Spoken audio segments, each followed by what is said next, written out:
సంగారెడ్డి జిల్లా గుమ్మడిదల మున్సిపాలిటీలో రాజకీయం వేడెక్కింది. కాంగ్రెస్ బీఆర్ఎస్ నాయకుల మధ్య మాటల యుద్ధం మొదలైంది. గుమ్మడిదల మున్సిపాలిటీ కాంగ్రెస్ పార్టీ 13వ వార్డు కౌన్సిలర్ నరేందర్ రెడ్డిని రాజీనామా చేయాలంటూ సవాల్ విసిరారు బీఆర్ఎస్ నాయకులు చిమ్ముల గోవర్ధన్ రెడ్డి. సవాల్కు ప్రతి సవాల్గా బీఆర్ఎస్ పార్టీకి చెందిన గోవర్ధన్ రెడ్డి సతీమణి అయిన 1వ వార్డు కౌన్సిలర్ సంధ్యారెడ్డిని రాజీనామా చేయాలని డిమాండ్ చేశారు కాంగ్రెస్ కౌన్సిలర్. ఇద్దరం రాజీనామా చేసి ఎన్నికలకు వెళ్లాలంటూ సై అంటే సై అన్నారు ఇద్దరు నేతలు. సవాలును స్వీకరించి రాజీనామా పత్రాన్ని తీసుకుని గుమ్మడిదల మున్సిపల్ కార్యాలయానికి వచ్చారు 13వ వార్డు కౌన్సిలర్ నరేందర్ రెడ్డికి మద్దతుగా వచ్చిన కాంగ్రెస్ శ్రేణులు. రాజీనామా సవాల్కు బీఆర్ఎస్ నాయకుడు గోవర్ధన్ రెడ్డి మౌనం పాటించి సైలెంట్ గా వెళ్లిపోగా, అదే సమయంలో మున్సిపల్ కార్యాలయంలో ఉన్న చైర్మన్ కుమార్ గౌడ్ ఇతర కౌన్సిలర్లు ఇరు వర్గాల మధ్య ఘర్షణలు జరగకుండా చాకచక్యంతో ఇరు వర్గాలకు సర్ది చెప్పి గొడవను సద్దుమణిగించారు పోలీసులు. వార్డు కౌన్సిలర్ సంధ్య గోవర్ధన్ రెడ్డిని వివరణ కోరగా, ఈ రాజీనామా డ్రామాకు నాకు ఎలాంటి సంబంధం లేదు. నన్ను ప్రజలు ఎన్నుకున్నారు. నేను ప్రజలకు జవాబుదారీగా ఉంటాను. ఎవరు పడితే వాళ్ళు రాజీనామా చేయమంటే నేను చేయను. ఏమన్నా గొడవలు ఉంటే వాళ్ళు చూసుకోవాలి. గోవర్ధన్ రెడ్డి సవాల్ విసిరితే అతన్ని రాజీనామా చేయమనాలి. 1వ వార్డు కౌన్సిలర్ గా నేనెందుకు రాజీనామా చేస్తాను? నన్ను ప్రజలు ఎన్నుకున్నారు. ప్రజల సేవకే పనిచేయడానికి సిద్ధంగా ఉన్నాను అంటూ వివరణ ఇచ్చారు.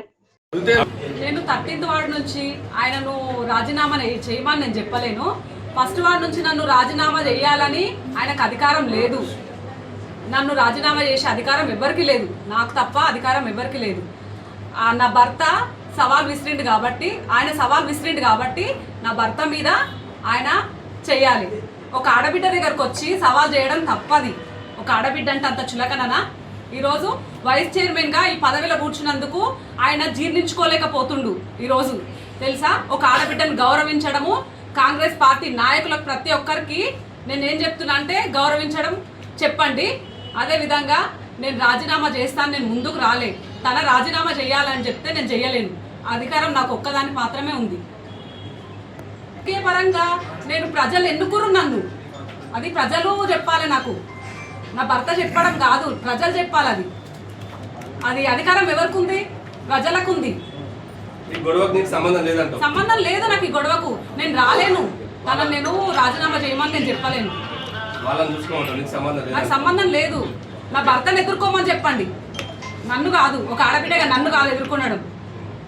ఆడబిడ్డలు బయటకు వచ్చిర్రనుకో మంచిగా ఉండదు. అది కూడా నేను చెప్తున్నా. ఎందుకంటే ఒక ఆడబిడ్డను అవమానిస్తే 1,00,000 కోట్ల ఆడబిడ్డలు అవమానించినట్టు. ఆడబిడ్డ దగ్గరికి రావద్దు. నమస్కారం. గత 4 రోజులుగా గుమ్మడిదల మున్సిపాలిటీ పరిధిలో మరి నువ్వా నేనా అన్నట్టుగా వ్యవహారం సాగుతున్నది. దయచేసి అందరికీ ఒకటే చెప్తున్నాం,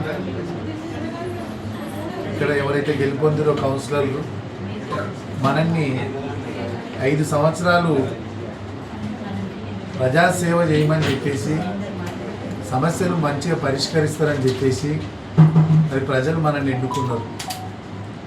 ఈరోజు ప్రజలు నిజంగా నవ్వుకుంటున్నారు. పరిస్థితి ఏంటంటే,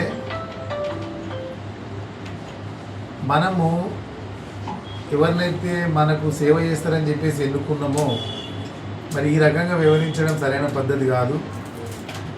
5 సంవత్సరాలు మనకు ప్రజలు అవకాశం ఇచ్చారు. ప్రజాక్షేత్రంలో ప్రజలకు అందుబాటులో ఉండి, చేదోడు వాదోడుగా ఉండి, మనకు ఏమైతే సమస్యలు ఉన్నాయో ఈ మున్సిపల్లో చాలా సమస్యలు పేరుకుపోయినాయి. అవి పరిష్కరించే దిశగా మనం ఇక్కడ ఉన్నటువంటి ప్రజాప్రతినిధులము ప్రజలకు జవాబుదారితనంతో ముందుకెళ్ళాలి తప్ప ఈ విషయాలు ఇంతటితో ముగిస్తామని ఇరువురికి నేను ఈ పత్రికా ముఖంగా మీకు తెలియజేస్తున్నా. ఎందుకంటే ప్రజలందరూ మన వైపు చూస్తున్నారు. అసలు ఏం జరుగుతుంది గుమ్మడిదల్లా, ఏం జరగబోతుందని ఉత్కంఠభరితంగా చూస్తున్నారు. ఈ ఉత్కంఠభరితానికి నేటితో తెర దించేద్దామని మరి ఇరువురితో కూడా, ఆయన కూడా మంది కాదు, పార్టీలు వేరైనా సహచర మన కౌన్సిలరే కాబట్టి అతనితో కూడా మాట్లాడుతాం. మా పార్టీ పెద్దలు ఇంతటితో ఈ వివాదానికి ఫుల్ స్టాప్ పెడితే మంచిగా ఉంటుంది. ప్రజలు కూడా మనల్ని మెచ్చుకుంటారు.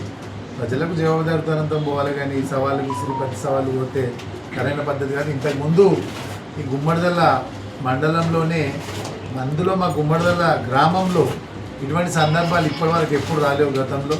మరి ఇదే ఫస్ట్ టైం రావడం. ఒక చైర్మన్గా నా బాధ్యతగా ఈ భుజస్కంధాలపై వేసుకొని నేను స్వీకరించి ఇరువురిని సమన్వయపరిచి ఒక తాటి మీదికి తీసుకొచ్చే విధంగా నేను ఖచ్చితంగా ప్రయత్నం చేస్తాను. సంగం వెంకటేష్ అంటున్నారు. సంగం వెంకటేష్ ఆయన తాను ఆర్థికంగా లేదని ఆయన ఆ రోజు నిలబడి అన్నారు. ఆయనను నేనున్న ఒక్క రూపాయిను పెట్టొద్దు అని తీసుకొచ్చి నిలబెట్టి ఆ రోజు కొన్ని కారణాల వల్ల కొన్ని చెక్కులు మీ దగ్గరికి వచ్చినాయి.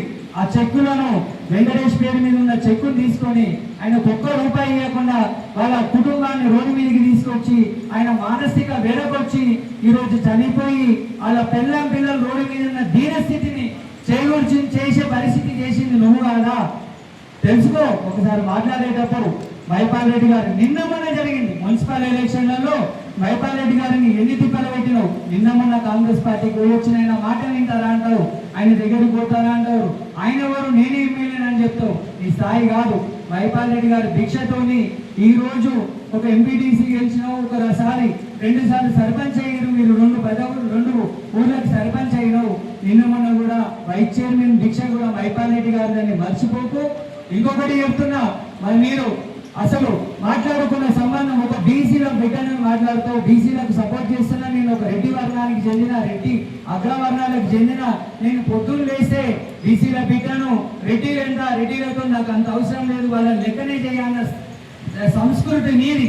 అలాంటి వ్యక్తివి ఈరోజు ఒక బీసీ బిడ్డకు కుమార్ గౌడ్ ఏం అన్యాయం చేసిండు నీకు? ఈరోజు 40-60% మాట్లాడుకున్నారు ఎలక్షన్కు ముందు. నేను వైస్ చైర్మన్ అయితే నేను 40% ఖర్చు పెట్టుకుంటాను మాట్లాడుకున్నది నిజం రాదా? ఇదంతా మీ అందరికి తెలియదా? నిజం మాట్లాడిన ఒక బీసీ బిడ్డను ఆనాడు నీకు సర్పంచ్ మీ నాన్న సస్పెండ్ కాకుండా 100 సార్లు ఎమ్మెల్యే గారికి దగ్గరికి తిరిగి మీ నాన్నని సస్పెండ్ కాకుండా కాపాడిన ఒక బీసీ నాయకుడికి ఒక జెడ్పీటీసీ స్థానంలో ఉన్న ఆ రోజున ఏం చెప్తున్నావు? ఎంతసేపు జనరల్ సీట్ల బీసీని ఇచ్చినావా?